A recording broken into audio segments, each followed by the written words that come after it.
So guys, niwa mungu wa bosco kirundo tujye gukina akantu gasa n'ubwenya bakundi muri GEnZ comment bakina niwo muguze kumbwira muri comment niba nabasha nanjye ngiye guperforminga kwa Karimerisi. So ariko se ko kibongi nawe ndikubona kibongi nagacicara muri VIP yarakinye kibongi niwe cyangwa kibongi giye kukubaza ikintu kimwe kandi usubize yego cyangwa oya. So wemera ko umuntu wavuze ngo izina niryo muntu yabeshye? So cyabaye kibongana abatsubije ariko ngewe mbona yarabeshye. Ngibaze nkakibongi wallahi ukibonye ndiyo baza kumwita gasongo cyangwa gasore nabyo birumvikana ngo kibongi cita wenda kitwa nkarukana. So nibwo byari kuba bijyanye nuko izina niryo muntu. So ngewe mbona rero umuntu wavuze ngo izina niryo muntu yarabeshye. DJ nshyiriramo ngo umugati ndirimbo yitwa umugati.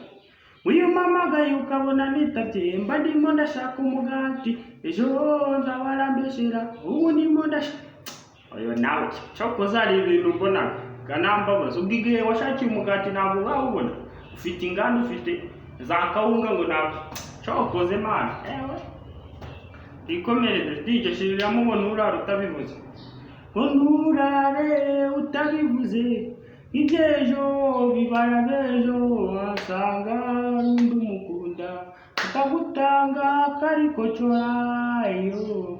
Mundebere bari abasore babiri bari muri ravite harimo papa Sava na GEnZ baramo babatanze kubivuga tuyikomereze. So guys ngiye gusha mundebe hano ndi umubyeyi akose mwamvome amashi mwapfura murikumva hatari intambwe nateye ba GEnZ na ba papa Sava bananiwe guterana baroki bose.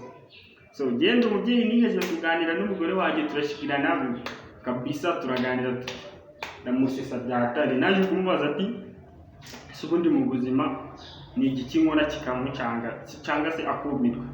Yarambwiye ngo niyo ndangije kwihagarika ngo nkagira gutya ikintu yambwiye ndongera ndabaza ati sinone ikindi giki wenda nkora kikagutangaza ngo niyo yifashe ati si inkono ugiye kuragira.